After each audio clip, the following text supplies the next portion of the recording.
Please be seated.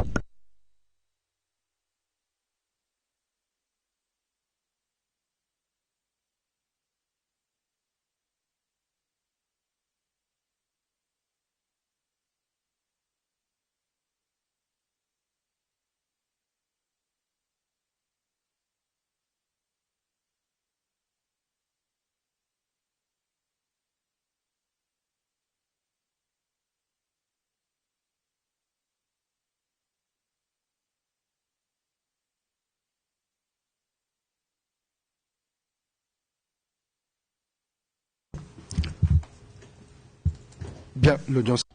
The court is back in session. Mr. Šešelj, you have the floor.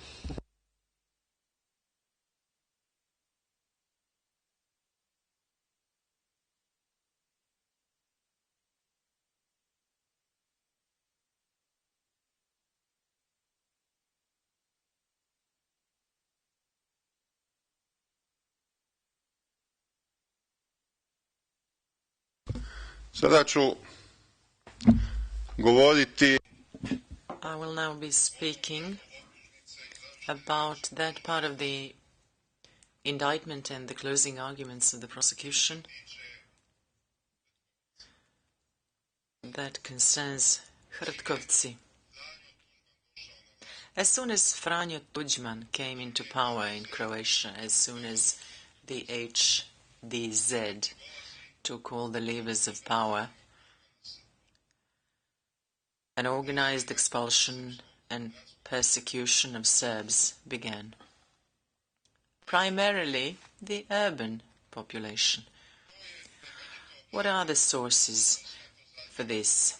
This was extensively dealt with by Professor Svetozar Livada, who published a book about it. And the prosecution cooperated for a while quite a lot with Professor Livada. And back in that day, the prosecution disclosed to me material from one magazine that deals with various forms of persecution of Serbs in Croatia, topic by topic, and Svetozar Livada was one of the authors. This was also dealt with by Tuđman's chief biographer, Zdravko Udelić. He dealt with all those aspects of the Tuđman regime, and I quote him quite a lot in my book, The Roman Catholic Project of the Artificial Croatian Nation. That author dealt with Tuđman's cooperation with the Ustaša emigre circles, with the Franciscan priests, the Roman Catholic Church in Croatia, and others who enabled him to take power in Croatia. As they enabled him, as they had enabled Ante Pavelić to come into power. Ante Pavelić had come from Italy with 2 or 3 truckloads of Ustašas, less than 100 men, but he still managed to take power because he had the assistance of the Roman Catholic Church through all their parishes. And he took over the infrastructure of the Croatian Peasants' Party, led by Maček and their urban and village guards. And the third, very serious source about the persecution of Serbs is Stipe Šovar, who dealt with this thoroughly in his book, The Croatian Carousel.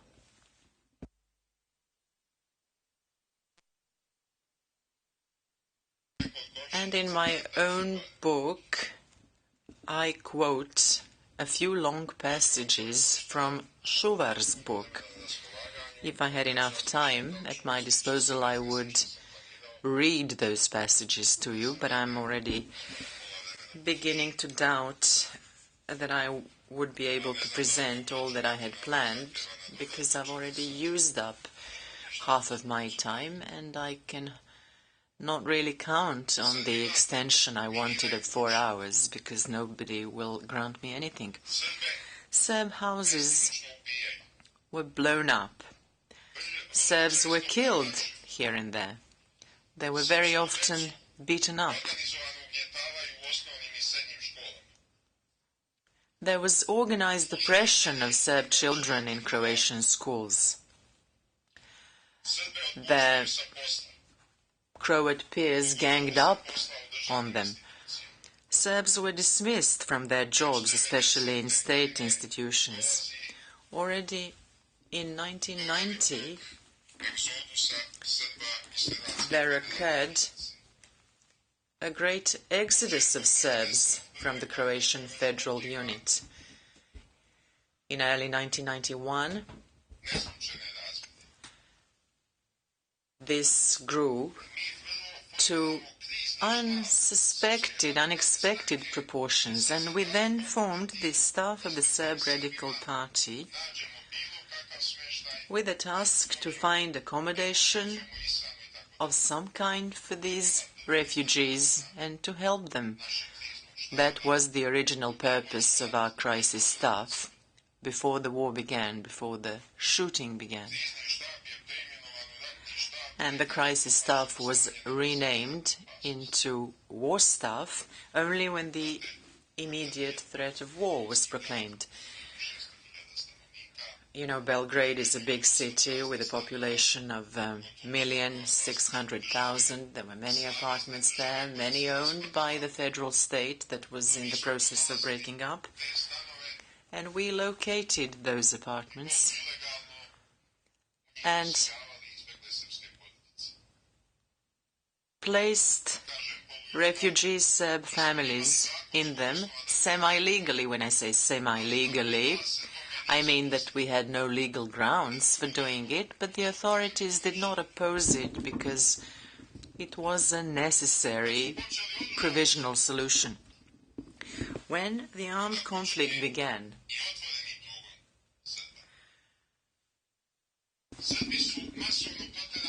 open expulsion of Serbs began too. Serbs were expelled en masse from Grubišino Polje in the west of Croatia.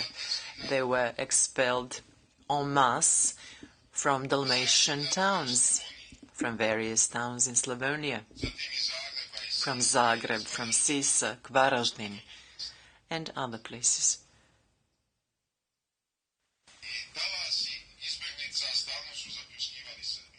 Waves of refugees swept over Serbia. In early 1992, there were already between 200,000 and 300,000 expelled Serbs. I'm not even counting those who went to Bosnia-Herzegovina or to third countries. Only Serbs who were expelled and found refuge in Serbia. In those conditions, when a deluge of refugees swept over Serbia, we held the first elections into the Federal Assembly of Yugoslavia. The new constitution was proclaimed in December 1991, and the elections were scheduled for January next year, so we had only 1 month for the electoral campaign.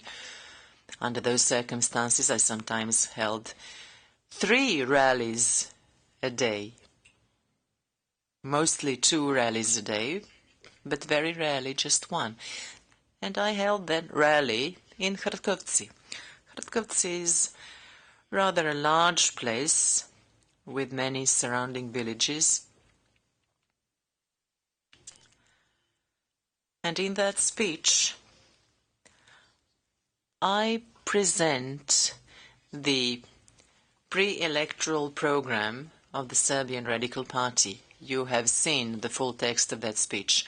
Mr. Markuson, or some of his associates, they're all the same to me and I can't distinguish between them, said that I subsequently published that speech after the indictment was brought. No. I republished it for the second or third time after the indictment was brought.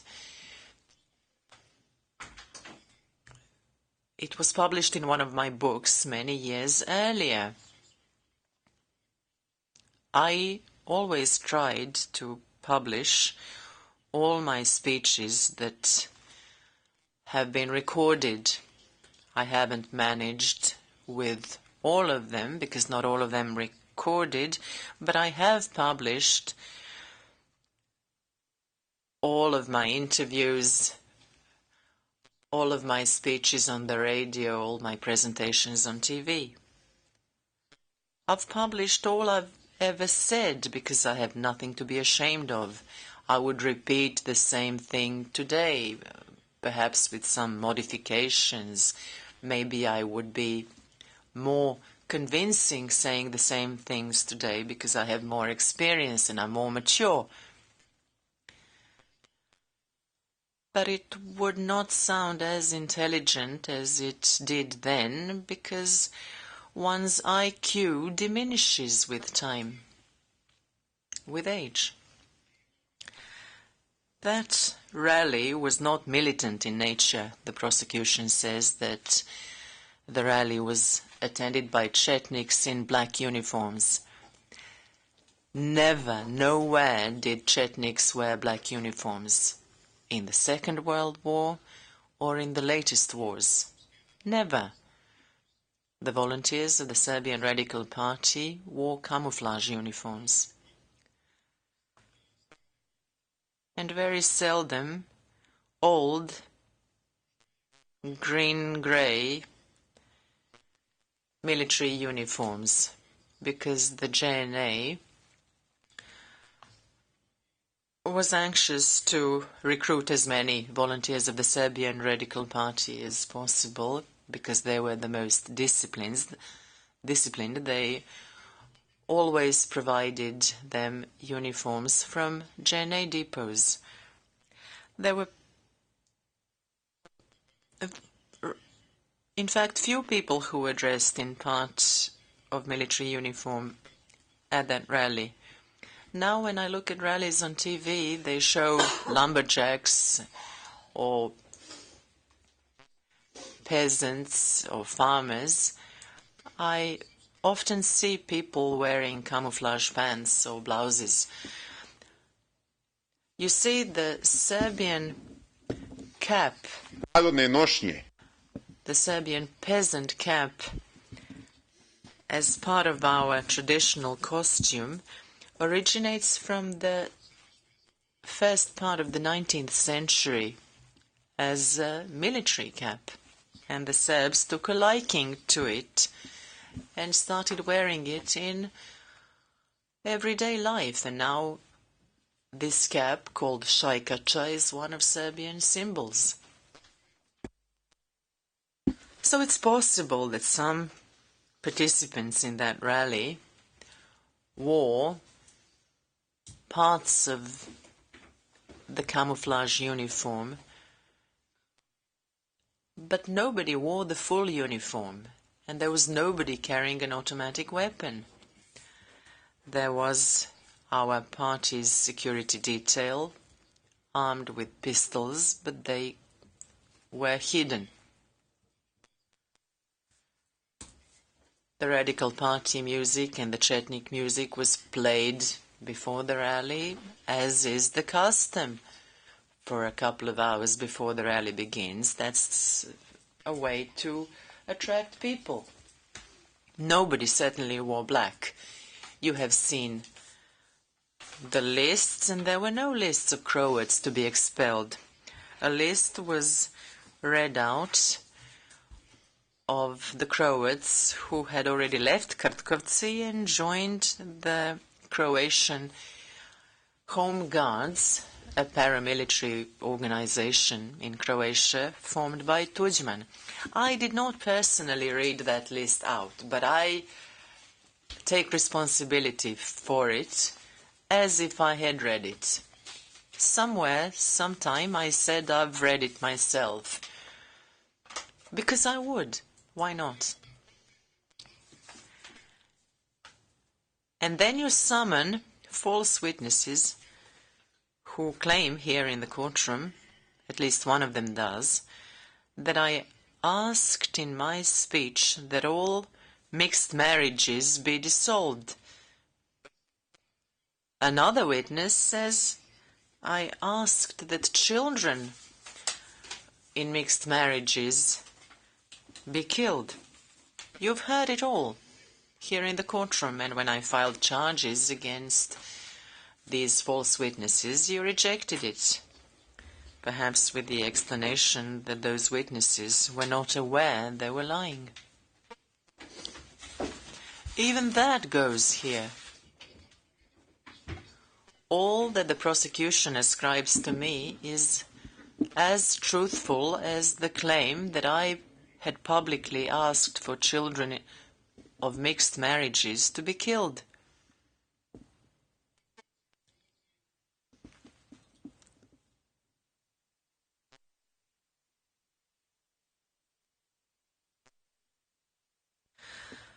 There was an extensive exchange of property in Hrtkovci between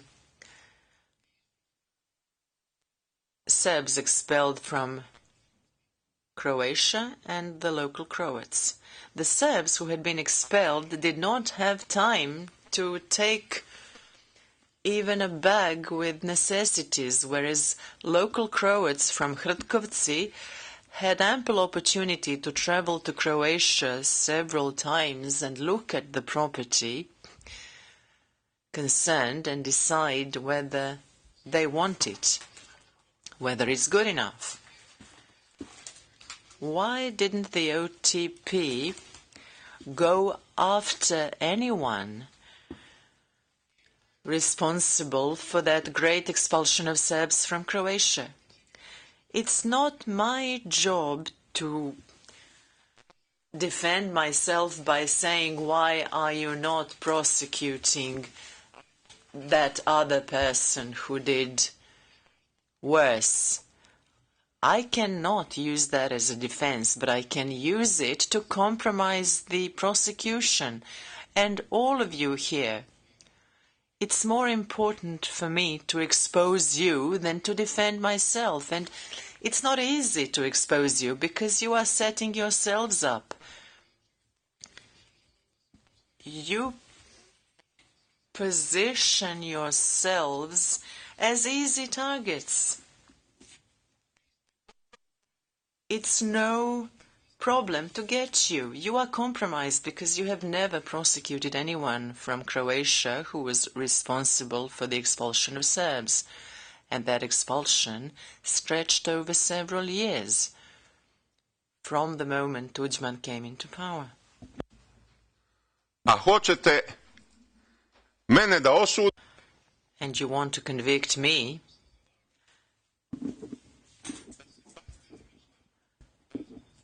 because I advocated at least a partial exchange of population. First of all, I advocated retortion. Retortion is a principle that exists in international law. Some states apply it, others don't, but you cannot deny that it exists. Retozija znači Retortion often means retaliation, not just responding by the same means, but by harsher means sometimes. Where are the Germans who used to live in Czechoslovakia? Where are the Germans who used to live in Poland?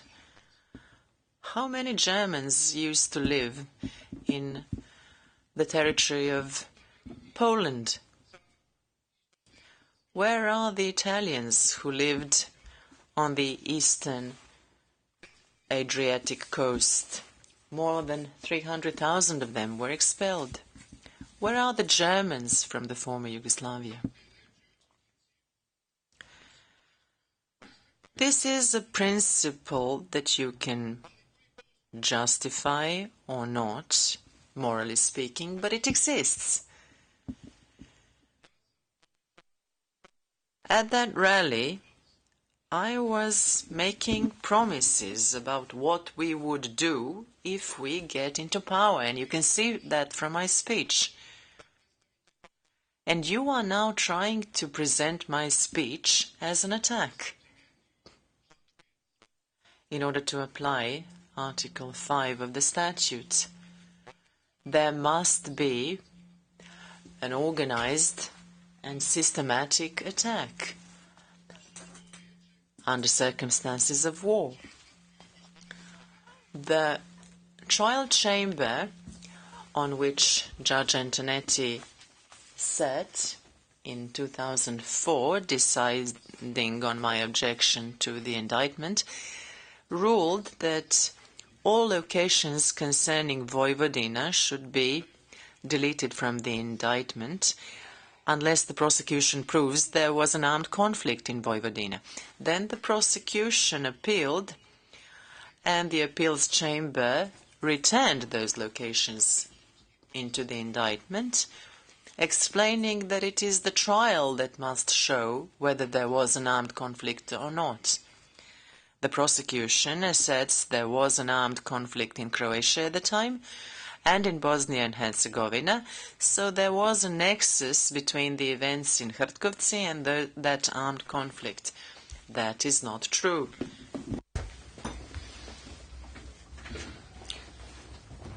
The Vance plan put an end to the armed conflict in Croatia, and UNPROFOR members were deployed in the territory of the Republic of Serbia and Krajina. When it comes to the Serbian refugees and displaced persons,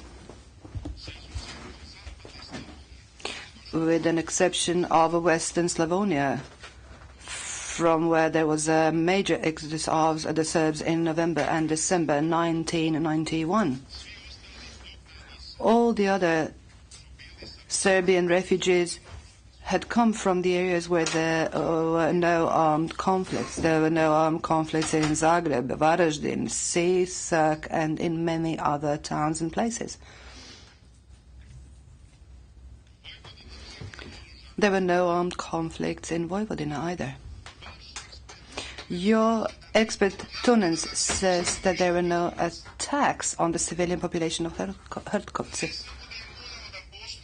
Not only was there to be an attack of the same intensity as some individual crimes comprised by Article 5 of the statute, but also that attack had to be systematic and extensive. There were no attacks whatsoever. In the absence of any attack, you treat my speech as an attack. This is inadmissible. This was also taken into consideration in the judgment against Dario Kordic. A verbal attack cannot be a real attack, and you now say that it can be. You can say whatever you want. You do not respect any moral obligations. You do not respect any legal principles. You will say whatever comes to your mind. You have come here as anonymous individuals, and after the trial you will again be anonymous individuals. You have earned good salaries here. It seems that you have gained the right to full retirement after having worked for the United Nations for only 4 years, and what do you care? You have done your dirty job, you have earned a handsome sum of money, and then you will leave. Nobody knew you before this trial, nobody will know of you after this trial.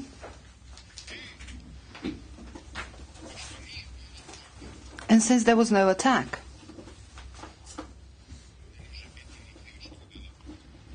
there can also be no crime of persecution. Your witnesses stated that some refugees were armed, and then I asked a witness who testified via a video link, if I'm not mistaken, about the weapons. And he said, we noticed that they had pistols in the holsters. When I was in Belgrade, I also wore a pistol in the holster, but I did not intend to attack anybody. I love carrying a pistol, and if I'm in danger, I very much prefer to defend myself. You evoke a report by a false expert, Eva Tabon. She used some church documents issued by the Roman Catholic parish in Hrtkovci in order to arrive at far-reaching conclusions. She should have researched the data in Roma about those who moved in and out, about the property that was exchanged. All that was available to her, but she couldn't care less. She was not interested in that. The only thing that she took into account was what a drunken parish priest in Hrtkovci recorded in his church box. There were a lot of certificates that were issued there about baptisms taking place in the Roman Catholic Church. Everybody who traveled to Croatia or who maybe hoped that they would travel would go and have that certificate issued to them. When any of you judges travel abroad, do you go anywhere to obtain a birth certificate? I suppose that Mr. Antonetti and Mrs. Latanzi, you're Catholics. You, Mr. Hartkov, are probably Protestant. I don't know. I'm not sure, but I suspect that. In any case, do you go and obtain a birth certificate every time you travel abroad? I'm sure that you don't. You never have you? So why did the Croats in Hrtkovci go to obtain their birth certificates? Because they could not enter Croatia with a Yugoslav passport unless they could prove that they were of Roman Catholic faith, because Croatia was involved in discrimination against Orthodox citizens of Yugoslavia and didn't allow them to enter Croatia. And that is why those certificates were obtained by Croats.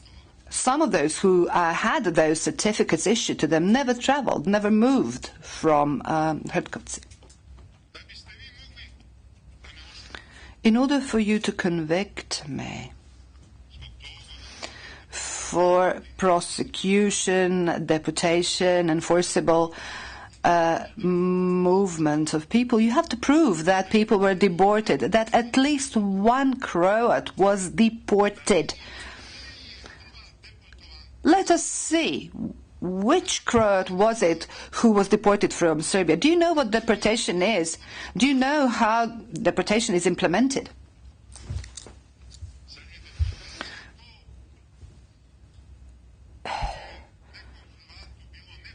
If a Croat didn't feel comfortable living along so many Serb refugees, and I believe that many felt that way, and if they traveled to Croatia 2 or 3 times in order to find property for exchange, is that deportation? There were false witnesses here who testified that they didn't fare well. Now imagine that several 100,000 Serbs expelled from Serbia could not travel there ever again, and here we have a couple of 100 Croats who wanted to exchange property, and then they claim that they fared worse than any of the Serbs.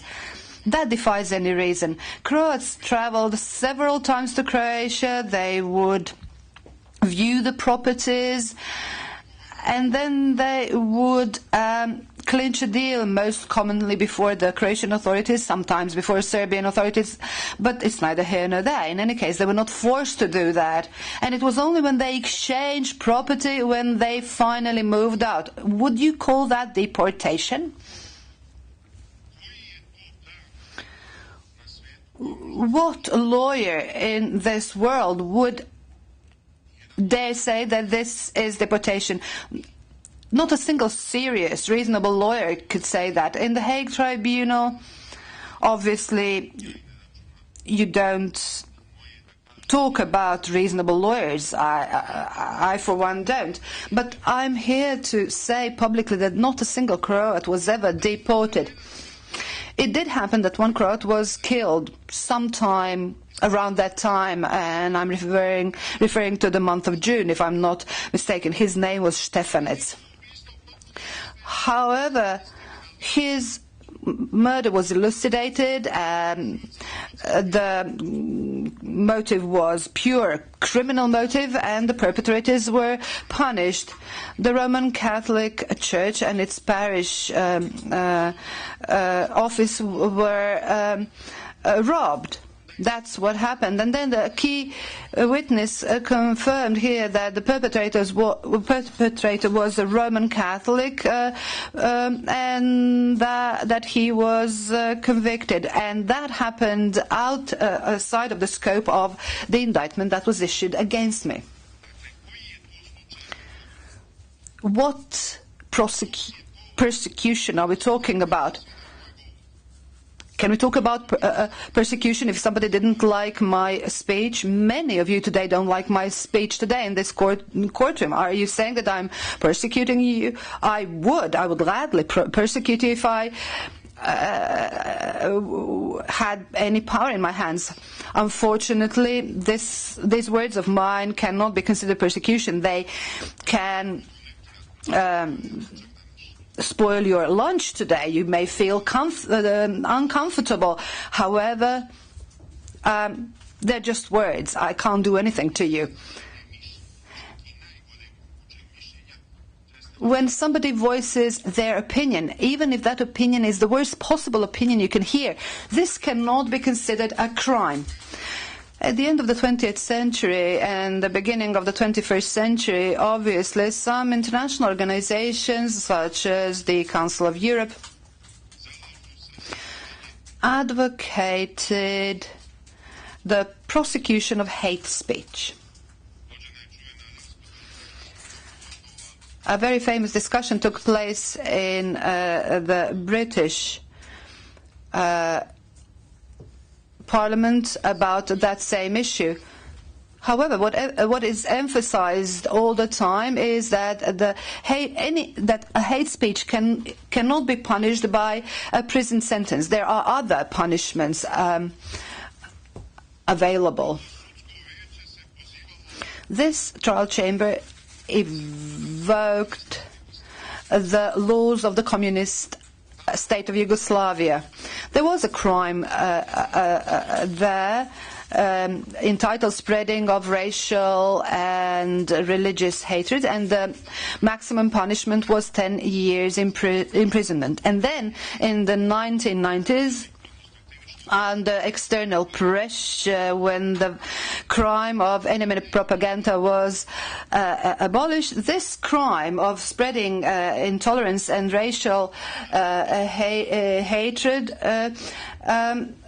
for that the sentence was half. But you cannot pass your judgment based on communist laws. You have to base your sentences on international law. And when it comes to the hate speech as a crime, has to be comprised by Article 5 of the statute. But even for that, you do not have any base.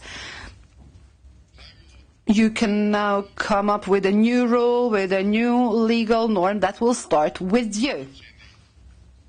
This is the only way to do it. There are no two ways around it. Evoking the Striker case is presude has missed the target. He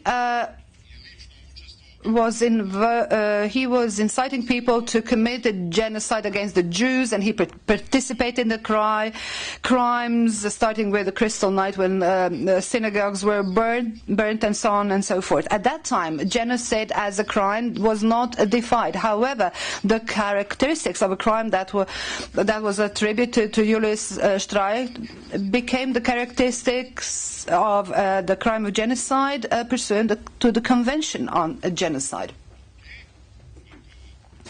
And that's where the story ends. You can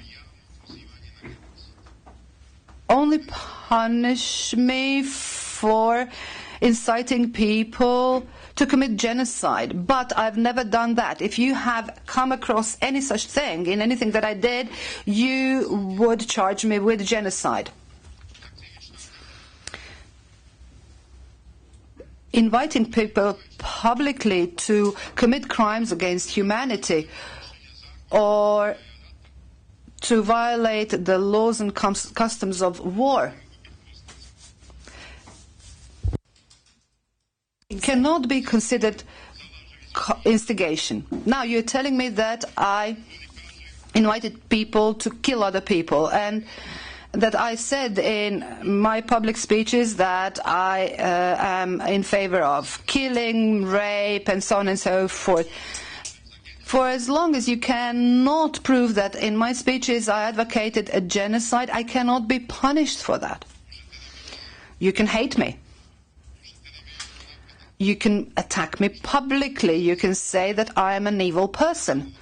But you cannot punish me. You cannot convict me. It cannot be done under the law. It can be done arbitrarily by the Hague Tribunal, by the international institutions backing the Hague Tribunal. You can do whatever.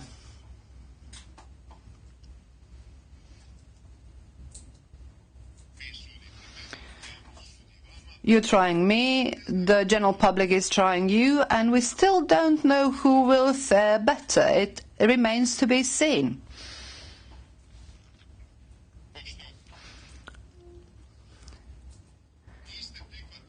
You have not accepted my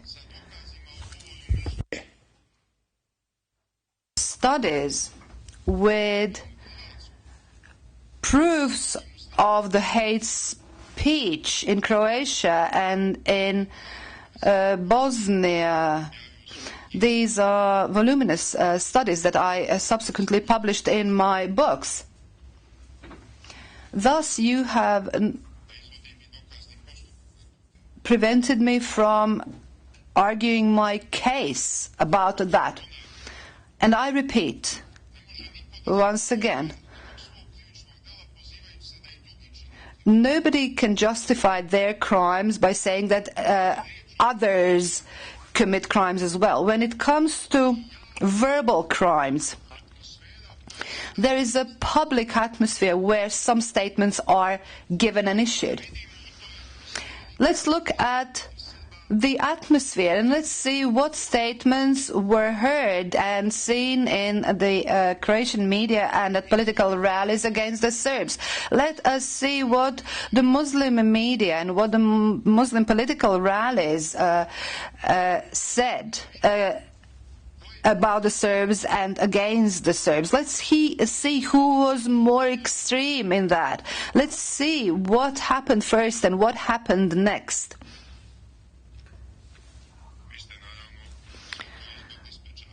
Obviously, you prevented all that.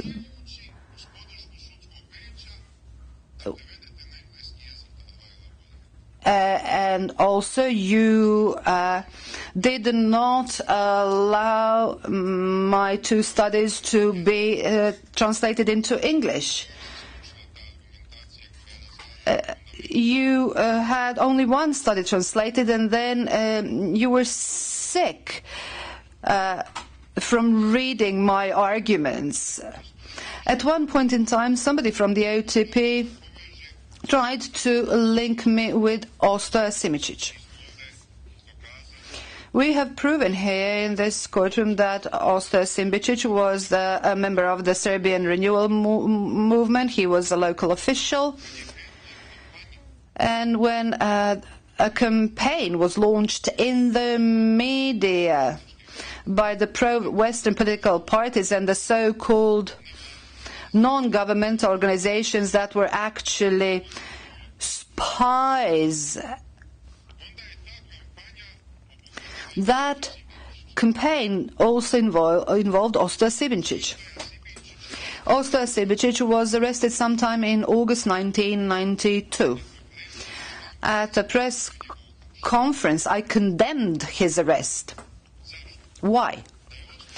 If Ostoja Simicic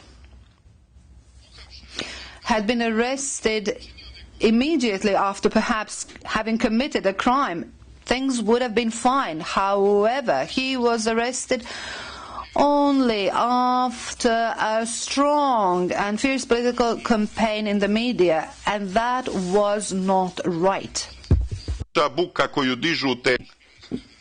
You cannot take into consideration all the deafening noise that these spike organizations would call themselves non-governmental organizations and pro-Western political parties as something that could be the ground for criminally prosecuting someone. I myself publicly denounced the arrest of Ali Izetbegovic in 1983, the arrest of Izetbegovic and a group of his fellow Muslims. Already at that time, Ali Izetbegovic had written the Islamic Declaration. Nevertheless, I defended his right to think in a foolish way and to put on paper foolish things. However, when he tried to put that into practice as a political project at the expense of the Serbian national interest, then I confronted him with weapons. Protiv ideja možete ratovati. You can wage a war against ideas only with better ones. And that's all. Vi mene na osnovu toga. Based on the fact that I condemned Simicic's arrest, which was a product of a political witch hunt, you establish a connection between Simicic and myself as if we cooperated in some illegal acts. Now let me quote an example from the current Serbian case law, which proves that this is not possible. There was a third-rate actor in Serbia called Žarko Laušević. He was from Montenegro. And a few years ago, he happened to be in Podgorica in a cafe where 2 or 3 young men were talking loudly, and he started shouting at them to keep it down and to shut up. These young men resented that. They traded insults, and at one point Žarko Laušević draws his pistol. He killed 2 of those 2 young Serbs and wounded the 3rd one, and he fired a total of 15 bullets.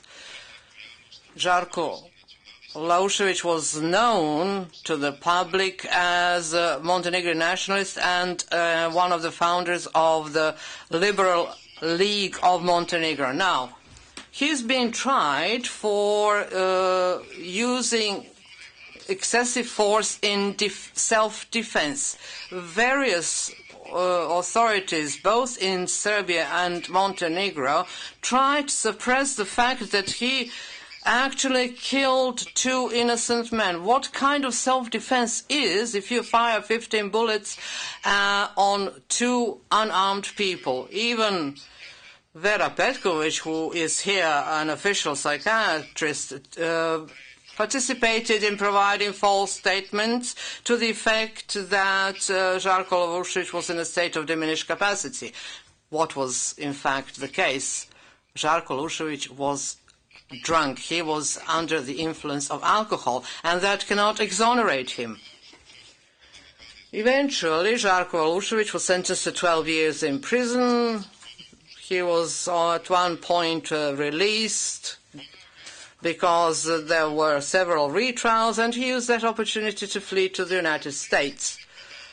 Now, a few days ago, although he is still at large and there's a wanted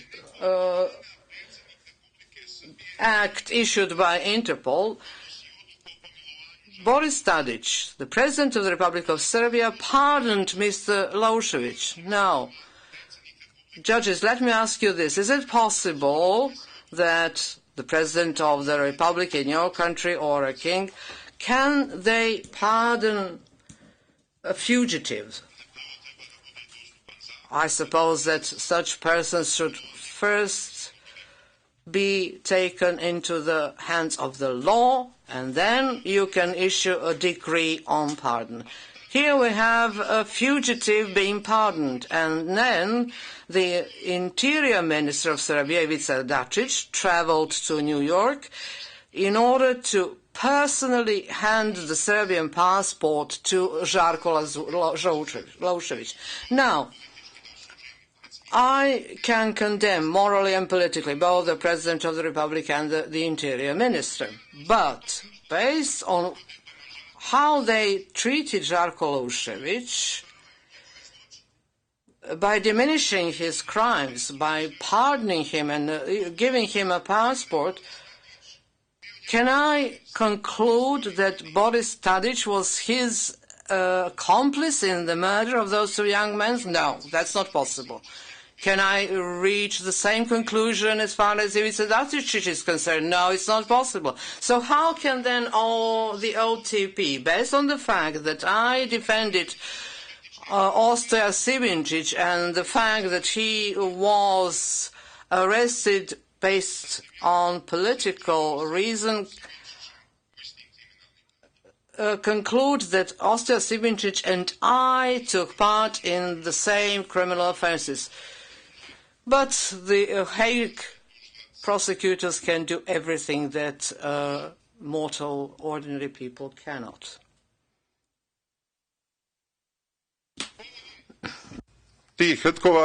Now, concerning Hrtkovci, I published a book which has 1,200 pages. You know that I was prosecuted for contempt of court because of that book. This book is available on my internet site, and already about 10,000 copies of the books have been downloaded from the site. There was no crime of persecution committed in Hrtkovci. There was no crime of deportation. There was no crime of forcible transfer. Moj govor je mnogima bio neprijatan. My speech was not to the liking of many people. So what? I feel the same when I'm listening to people from the OTP, and by quoting some Croat, ponavlja u sudnici u originalu. Mr. Bisic quoted a Croat who swore and used abusive language about my mother. But what can I do? I have to listen to that. So if you have a camera filmed a taxi driver known as Čobe Vi ste me zbog toga osudili. Saying I fuck Bisa's mother, I would have thought this to be a very unpleasant. However, when she repeated that in court, nobody felt uncomfortable. So I am repeating this again today in order to show how inappropriate that is, because that was not any evidence against me. The fact that some 20 years ago a Croat swore and cursed my mother. And what does this prove? This only proves how brazen the OTP is. There's no other reason. This does not constitute any charge against me.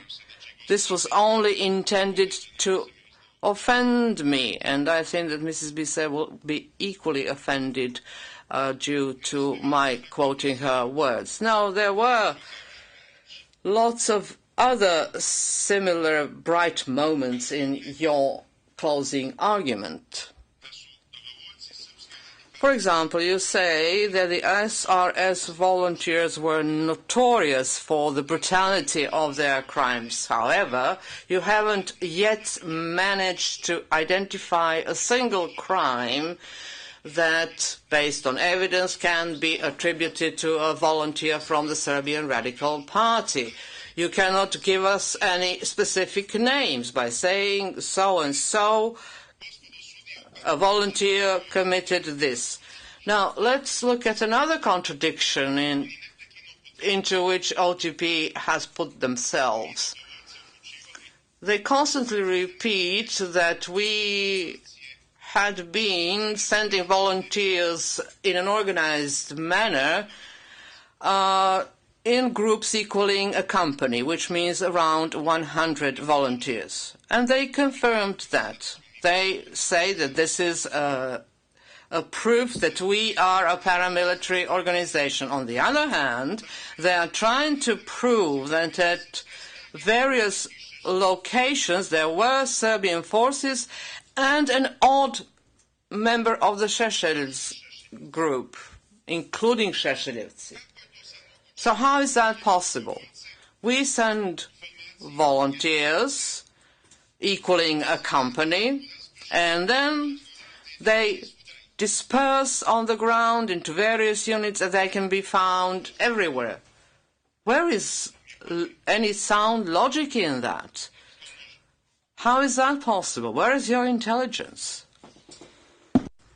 Kod navodnog udruženog zločinačkog poduhvata. Speaking about the alleged JCE, the OTP claims that our common goal was the unification of all Serbs in Greater Serbia.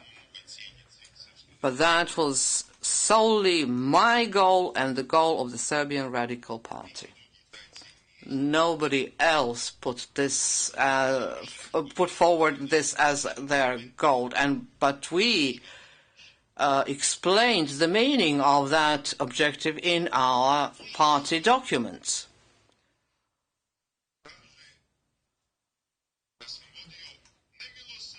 The OTP says that I pursued relentless and merciless propaganda campaign against Muslims, Croats and Albanians. Now, why are you mentioning Albanians here? Why do you need that?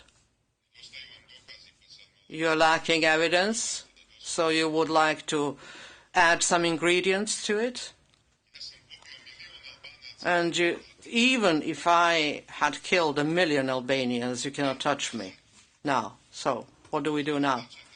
Are you going to cry over this? Why didn't you indict me in time for Albanians as well?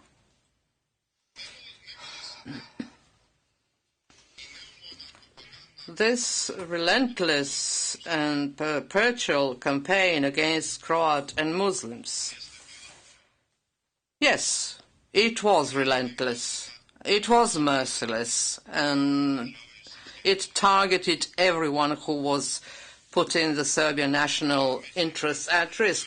But we have to ask ourselves, who is to blame for the war? Was it those who broke up Yugoslavia in a violent way, or those who wanted to preserve Yugoslavia in a violent way? They cannot be put in the same basket. the breakup of Yugoslavia by forcible means is a criminal offense per se, and it cannot be justified in terms of international law, whereas the violent attempt to preserve Yugoslavia is not a criminal offense. It's a constitutional obligation.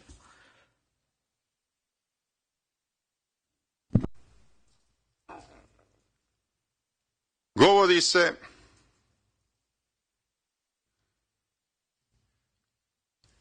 da je menjana kompletna etnička. Some say that the complete ethnic composition was changed, that I sowed venom both in Serbs and non-Serbs with my speeches, and that I particularly was a champion of Greater Serbia. I explained everything to you yesterday. I said that everything that I said publicly is based on facts, sometimes historical facts, somehow contemporary facts. You said that there were exaggerations. I say there weren't. My reaction to every event was an appropriate one, and very often it contained a warning. Now I have moved to a number of general questions, and I would like us to have a break before I start speaking about Sarajevo, Mostar, and Nevesinje. If it's possible, I'd like to have a break now because we'll be working for an hour now. Very well. Let's take a break. It is 11:45 right now. We'll take a break until 12:15, so we'll have a 30-minute break, and then we will continue until the end of the session until 1:15. So we shall reconvene at 12:15.